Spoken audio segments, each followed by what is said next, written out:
Morning, St. Andrews. Dana Ayoob here, the director of our Sally program.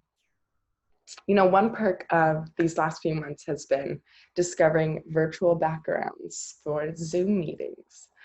It's been a lot of fun to play around with these and pretend that I'm not stuck in my living room during every single meeting and every single morning moment.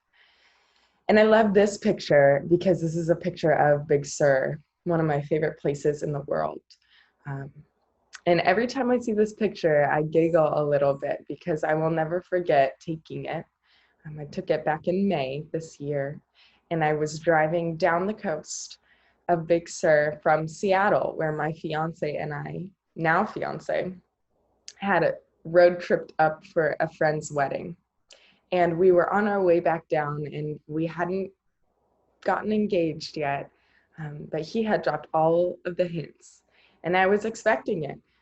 And he knew that Big Sur was my favorite place in the world. And so there were so many reasons, so many signs pointing that week before to why I should expect him to propose right here at Big Sur, my favorite place in the world. And we're driving through and we're stopping and taking picture after picture. And I'm looking at him and waiting. And then we keep going, and then we're out of Big Sur and driving home. And we make it home that night, and no proposal had happened. And I was so frustrated, I'm embarrassed to say, and so upset with him. I had a meltdown. Sure enough, 2 days later, we went paddleboarding out where my family lives in Palos Verdes. And it was a sweet morning, very casual. It seemed like we had just decided to go out that morning. Um, Nothing special about it. And we are paddling around the most gorgeous cove in Palos Verdes. And Nick pops down on both knees, we're on paddleboards, and proposes. And I look up, and there's a drone capturing everything, and my family is up on the cliffside. And it was a better moment than I could have asked for or dreamt up.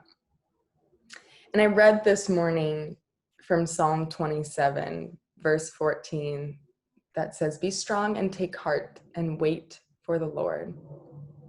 Now, waiting for the Lord and God's timing are not new concepts to me. I've heard about them since I was a kid.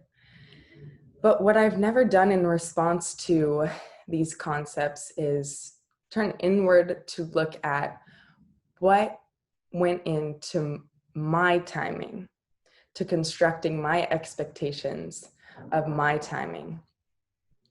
I read someone's response to this verse, and they said, God's agenda for a situation includes deep workings and intricate details. We just aim for superficial symptoms. Now, I think back to the proposal story, and I wanted to be engaged, and I wanted it sooner rather than later, and I wanted it at one of my favorite places, and so much went into my expectations of why we would get engaged at a certain place during a certain time. I had no idea that my fiance had been planning these intricate details, a situation that was much more us, private. My family was there. We were alone on the water, something that fit us more than standing at a public place driving through, that we were just driving through. And I laughed because I couldn't have asked for a better situation. And so many times in my life with Christ, I have done the same thing, become frustrated, upset, had meltdowns because something didn't happen according to the timing that I had expected. Little did I know that these intricate details and deep workings were going into a different and way better timing. And so I am learning now to respond to disappointment and frustration, not by just telling myself God has better timing, but looking inward as well and wondering, what is going into my expectation of this specific timing? Is it superficial? How can I let that go? It's hard work, but it's freeing work, and I invite you to do so alongside me, especially during this time when we have no expectations of timing, and they're very likely often disappointed. Thanks for being here, St. Andrews, this morning.